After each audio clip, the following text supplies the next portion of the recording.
एक दिन बुद्ध श्रावस्ती के ही एक गांव में भिक्षाटन के लिए पहुंचते हैं।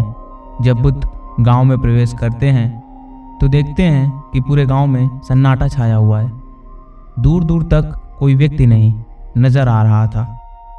बुद्ध उस गांव के पहले द्वार पर जाते हैं और कहते हैं भिक्षाम देहि, परंतु भीतर से बाहर कोई नहीं आता। बुद्ध दूसरे द्वार पर पहुंचते हैं परंतु कोई दरवाज़ा नहीं खोलता। बुद्ध तीसरे द्वार पर पहुंचते हैं परंतु उस द्वार से भी कोई व्यक्ति बाहर नहीं आता। फिर अचानक एक दरवाज़ा खुलता है जिसमें से एक व्यक्ति बाहर निकलता है। वो जल्दी से बुद्ध का हाथ पकड़ता है और उन्हें अपने घर में ले जाता है और कहता है, क्षमा करे बुद्ध, परंतु इस समय आप बाहर नहीं जा सकते। उंगलीमाल को श्रावस्ती की सीमा पर देखा गया है। सभी गांव वाले डर के मारे अपने अपने घरों की खिड़कियां दरवाजे बंद करके बैठे हुए हैं। बुद्ध उस व्यक्ति से पूछते हैं, कौन है ये उंगलीमाल और उसे इतना भय क्यों? वह व्यक्ति कहता है, उंगलीमाल एक राक्षस है। उसे जो भी मनुष्य मिलता है, बच्चा, वृद्ध, स्त्री या पुरुष, यहाँ तक कि सन्यासी भी, वो किसी को नहीं छोड़ता। महाराज प्रसन्नचित्त के सैनिक भी उससे डरते हैं। बुद्ध उस व्यक्ति से पूछते हैं, क्या वो ये सब धन के लालच में कर रहा है? वो व्यक्ति कहता है, नहीं, धन का उसे कोई लालच नहीं।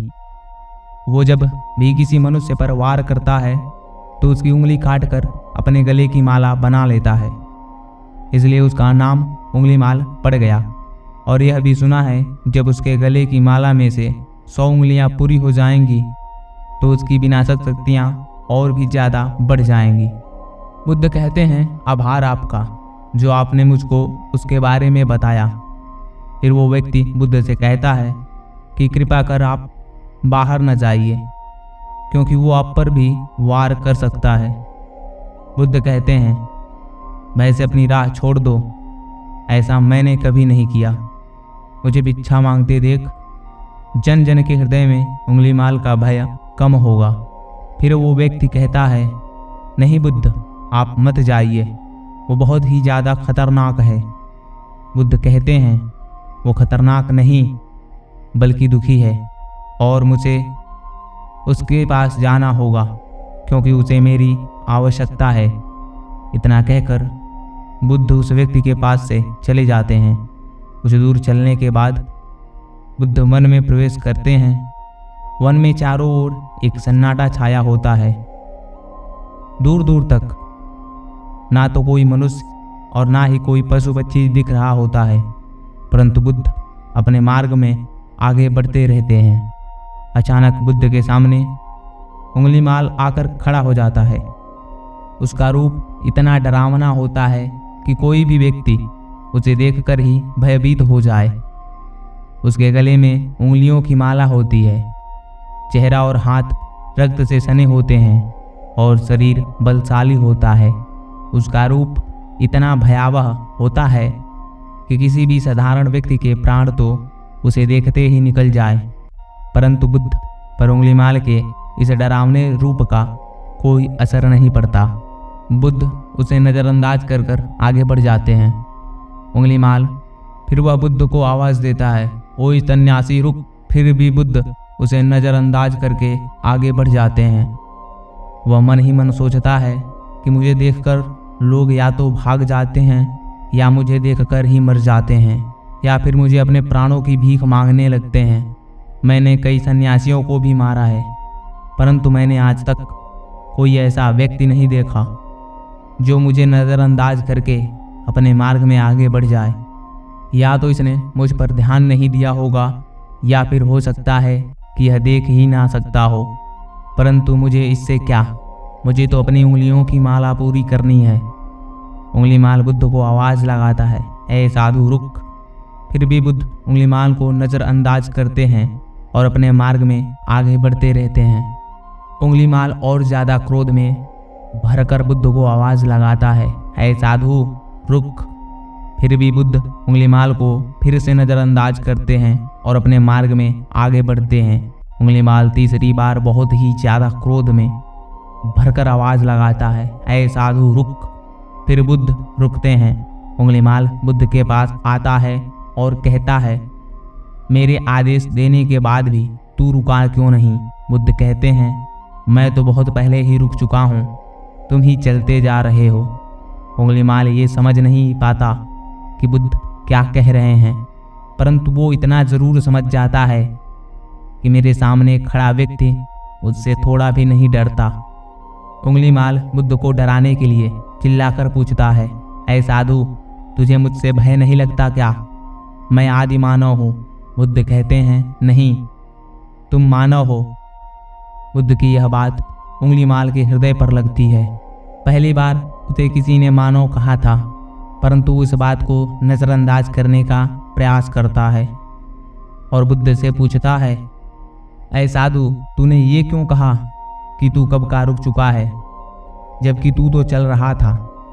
और तूने ये क्यों कहा कि मैं नहीं रुका? बुद्ध कहते हैं, मैं बहुत पहले ही रुक चुका हूँ, यानी मैंने ऐसे सारे कृत्य करना पहले ही छोड़ दिया जिससे किसी भी व्यक्ति को कष्ट पहुँचे। सब जीना चाहते हैं, बस तुम्हें उन्हें करुणा और भाव से देखने का प्रयास करना चाहिए। बुद्ध के ये शब्द दोबारा उंगलीमाल के हृदय पर चोट करते हैं, परंतु वह दोबारा से बुद्ध की बातों को नज़रअंदाज करने का प्रयास करता है और इस बार वह और क्रोध में भरकर बुद्ध की गर्दन पर अपनी कटार रख देता है, जिससे वो लोगों की हत्या किया करता था। और बुद्ध से चिल्लाकर कहता है, नहीं, मानव में ना तो प्रेम है और ना ही करुणा है, सिर्फ छल और कपट है।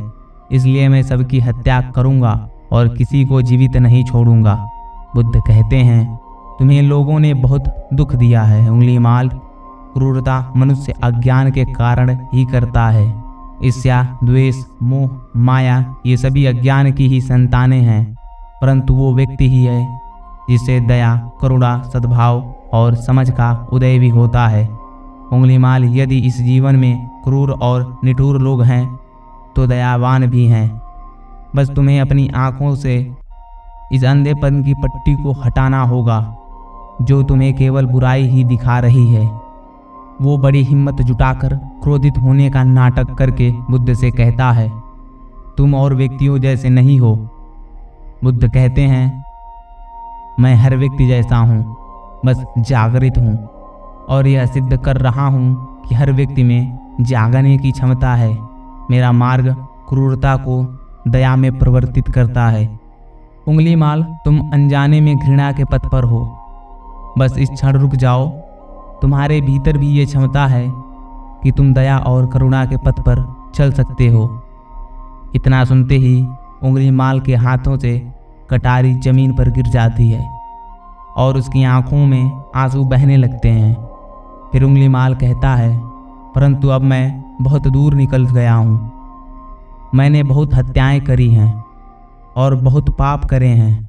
मैं अब चाहकर भी वापस नहीं लौट सकता और मेरा वापस लौटना अब असंभव है। बुद्ध कहते हैं, असंभव कुछ भी नहीं, जब जागो तभी सवेरा। उंगलीमाल कहता है, अब पुनः जीवन की ओर नहीं मोड़ सकता, बहुत देर हो चुकी है। बुद्ध कहते हैं, तुम में इतनी चेतना है कि तुम जानते हो कि जो तुमने अब तक किया वह बुरा था। इसका अर्थ यह है कि तुम जानते हो कि क्या अच्छा और क्या बुरा है। उंगलीमाल, जिस दिन से तुमने अच्छा कार्य करना शुरू कर दिया, उस दिन से तुम्हारा एक नया जीवन शुरू हो जाएगा। फिर उंगलीमाल कहता है, मैं कितने भी अच्छे कार्य क्यों ना कर लूं, परंतु लोग मुझे उसी दृष्टि से देखेंगे और मुझे चैन से जीने नहीं देंगे। बुद्ध कहते हैं, उंगलीमाल, यदि तुमने हिंसा का मार्ग छोड़ा तो मैं तुम्हें मार्ग दिखाऊंगा और तुम्हारा संरक्षण करूंगा और तुम्हें लोगों की घृणा से बचाऊंगा। बस पहला कदम तुम्हें ही उठाना होगा। उंगलीमाल पूछता है, क्या ये हो सकता है? बुद्ध कहते हैं, अवश्य हो सकता है। उंगलीमाल रोते हुए बुद्ध के चरणों में गिर पड़ता है और कहता है, मैं आपको वचन देता हूँ कि मैं सारे बुरे कृत्य करना छोड़ दूंगा और आपके पीछे के करुणा के पथ पर चलना सीखूंगा। कृपा कर मुझे अपना शिष्य बना लें। बुद्ध कहते हैं, मैं किसी को अपना शिष्य नहीं बनाता, बल्कि व्यक्ति स्वयं मेरे संग से जुड़ता है। उंगलीमाल उसी समय बुद्ध का बिच्छू बन जाता है। यहाँ पर एक बात समझनी जरूरी है कि बुद्ध किसी को भी अपना शिष्य या बिच्छू नहीं मानते थे। जो व्यक्ति उनके साथ जुड़ता था वो केवल मार्ग दिखाते थे और उस मार्ग पर चलता था। बिच्छू और शिष्य शब्द केवल संग से जुड़ने वाले लोगों की पहचान होती थी। कहानी में आगे बढ़ते हैं। बुद्ध का बिच्छू बनने के बाद उसका नाम अहिंसक पड़ जाता है। फिर बुद्ध ने जैसा उसका नाम रखा और वो ठीक वैसा ही बन चुका होता है। जब अहिंसक प्रथम बार अन्य बिच्छुओं के साथ एक गांव में भिक्षाटन के लिए पहुंचता है तो वह गांव के कुछ लोग उसे बदला लेने के लिए उसे लाठी डंडों से पीटने लगते हैं। जब ये बात बुद्ध को पता चलती है तो वो तुरंत उसे बचाने के लिए उसके पास पहुंचते हैं और अपने शरीर को उन लाठी डंडों के बीच में ले जाते हैं जो अहिंसक को पड़ रहे होते हैं। बुद्ध को देखकर वे गांव वाले डंडे और पत्थर मारना बंद कर देते हैं। सभी लोग बुद्ध से कहते हैं, बुद्ध, क्यों आप इस हत्यारे उंगलीमाल की रक्षा कर रहे हैं? न जाने कितने लोगों की जानें ली हुई हैं इसने। बुद्ध कहते हैं, अब यह उंगलीमाल नहीं है, बल्कि इसका नाम अहिंसक है। अब यह आपकी ही तरह एक मानव है। वे गांव वाले कहते हैं, ऐसा आदमी कभी नहीं बदल सकता। बुद्ध कहते हैं, यह बदल चुका है, बस आप सब लोग इसे अपनी पुरानी दृष्टि से देख रहे हैं। यदि यह उंगलीमाल होता तो क्या आप में से किसी में भी इतना साहस या बल होता कि कोई इसे एक भी उंगली लगा सके? यह आपका हर वार खाता रहा, और क्या इसने आप पर कभी पलटकर वार किया? नहीं ना। क्या ये परिवर्तन आपको नहीं दिखा? आज इसने अपना लहू बहा के आप लोगों के द्वारा इतनी बार खाने के बाद भी इसकी आंखों में आपके लिए क्रोध नहीं है। क्या यह बदलाव आपको नहीं दिख रहा? यह तो बदल गया, परंतु आप कब बदलोगे? इतने में ही उन गांव वालों में से एक स्त्री कहती है, यह परिवर्तन मैंने स्वयं देखा है। वो स्त्री गांव वालों से कहती है, आप में से कौन ऐसा है जो दूसरे के दुख में दुखी हो, दूसरों की पीड़ा सहन ना हो तो उसे हर प्रकार की सहायता प्रदान करे? और ऐसा इस बिच्छू ने किया है। 2 दिन पहले एक व्यापारी अपनी पत्नी को लेकर जा रहा था और उसकी पत्नी प्रसव पीड़ा से व्याकुल थी। तब मैं पास से गुजर रही थी, इसलिए मैं भी दौड़ी गई। उस स्त्री की पीड़ा बढ़ती ही जा रही थी। घना जंगल होने के कारण उसे कहीं ले जाया भी नहीं जा सकता था। फिर इस बिच्छू ने मुझसे कहा कि ऐसा नहीं होगा, मैं अभी अपने गुरु के पास जाऊंगा, वे अवश्य ही कोई मार्ग दिखाएंगे। इतना कहकर ये बिच्छू दौड़कर वहां से चला गया। बुद्ध कहते हैं, वो अहिंसक मेरे समक्ष आया और मेरे पैरों में गिरकर मुझसे कहने लगा, बुद्ध, एक स्त्री गहन प्रसव पीड़ा में है और उसकी पीड़ा बढ़ती ही जा रही है। कहीं माँ और बच्चे को कुछ हो न जाए। ये सब सुनकर बुद्ध ने कहा कि दौड़कर जाओ और उससे कहो, बहन, जिस दिन से मेरा जन्म हुआ मैंने जानबूझकर किसी भी प्राणी को कष्ट नहीं पहुंचाया। मेरे सत्कर्म तुम्हारा सुरक्षा कवच बने और आपकी और आपके शिशु की रक्षा करें। अहिंसक ने मुझसे कहा, परंतु यह तो असत्य होगा। सत्य तो यह है कि मैंने आज तक बहुत से प्राणियों को कष्ट पहुंचाया है। यदि मैंने ऐसा कहा तो वे माता और शिशु उसी क्षण प्राण त्याग देंगे। फिर अहिंसक ने बुद्ध से पूछा कि क्या मेरे सत्कर्म उन्हें बचा लेंगे? बुद्ध ने कहा कि अवश्य। यही तुम्हारी अपनी कमाई है। या तो तुम इसे अपने लिए बचा कर रखो या फिर किसी पराये पर खर्च कर दो। अपने कमाए सत्कर्म को किसी पराये पर न्यौछावर करने से पहले अहिंसक ने एक क्षण भी नहीं सोचा और वो उसी समय उस स्त्री और शिशु की जान बचाने के लिए वहां चला गया। वह स्त्री कहती है कि हाँ, यह बिच्छू दौड़कर वहां आया और अभी भी वो स्त्री गहन पीड़ा से जूझ रही थी। इसने अपने दोनों हाथों और आंखें बंद करके कहने लगा, बहन, जिस क्षण मैं बिच्छू बना उस क्षण के बाद मैंने कोई ऐसा कृत्य नहीं किया जिससे कि मेरी किसी भी प्राणी को कष्ट पहुँचे। मेरे सत्कर्म आपके लिए सुरक्षा कवच बने, आपकी और आपके शिशु की रक्षा करें। और इतना कहते ही उस स्त्री ने अपने बच्चे को जन्म दे दिया। फिर बुद्ध कहते हैं कि दूसरे के दुख से दुखी होने वाला व्यक्ति अहिंसक कैसे किसी को दुख पहुंचा सकता है। यदि ये बिच्छू मन का सच्चा ना होता तो वह स्त्री कब के अपने प्राण त्याग चुकी होती। फिर अहिंसक ने बुद्ध से कहा कि इन्हें मत रोकिए बुद्ध, इन्हें मारने दीजिए और तब तक मारने दीजिए जब तक कि इनके मन का क्रोध शांत न हो जाए। फिर बुद्ध अहिंसक से कहते हैं, कर्म और गुणों के भंडार हो तुम, आज तुमने अपने नाम अहिंसक को सिद्ध कर दिया। बुद्ध और उस स्त्री की बात सुन वे सभी गांव वाले कहते हैं, आप सही कह रहे हैं बुद्ध, अहिंसक बदल चुका है और हमसे ही देखने में भूल हो गई थी। दोस्तों, इस कहानी से हमें यह सीख मिलती है कि लोग सोचते हैं कि उन्होंने बहुत सारे गलत काम किए हुए हैं, अब इन गलत कामों को सुधारने के लिए कोई भी विकल्प नहीं बचा। इस पर गौतम बुद्ध कहते हैं कि चाहे अब तक आपने कितने भी बुरे काम क्यों न किए हों, लेकिन अगर आप एक विचार को अपने मन में लाते हैं कि अब मुझे कुछ सही करना है, तो वही विचार आपके रूपांतरण का कारण बन सकता है।